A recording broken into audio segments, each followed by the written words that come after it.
Selon Google, les gargouilles seraient simplement issues, gouttières en saillie par laquelle s'éjectent les eaux de pluie, souvent sculptées en forme d'animal, de démon ou de monstre.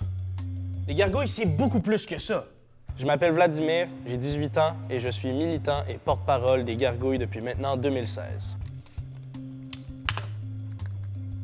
Je veux qu'on ramène les gargouilles à l'architecture moderne. Je veux voir des gargouilles qui sont là, qui me regardent, parce que pour moi, c'est un signe de sécurité. Sans ces gargouilles, j'ai l'impression d'être perdu. Et ici, j'ai mon comité. Dans le fond, on n'est pas beaucoup pour l'instant, mais je pense qu'en brassant les idées, je vais réussir à convaincre la population de notre cégep à suivre le mouvement. Il faut savoir que j'ai eu une enfance très seule. Et grâce aux gargouilles, je pourrais enfin me sentir observé pendant que je m'épanouis, pendant que je grandis. Et je vais tout faire, en fait, pour avoir ma place en tant que militant de gargouilles. Si je dois me battre pour les gargouilles, je le ferai. Des fois, je marche dans les rues très tard la nuit en grognant parce que je sais que les gens ils vont reconnaître cet instinct animal qu'ont les gargouilles. Toujours, hein? Toujours les gargouilles avant le reste. Sauvons les gargouilles avant que notre vision se brouille. Sauvons Pourquoi devrait-on lutter pour la présence des gargouilles? C'est quoi cette question?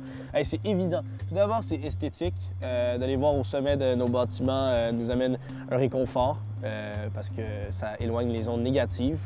Donc, de voir ces gargouilles perchées au ciel peuvent amener le rire à ceux qui sont moins habitués à leur présence.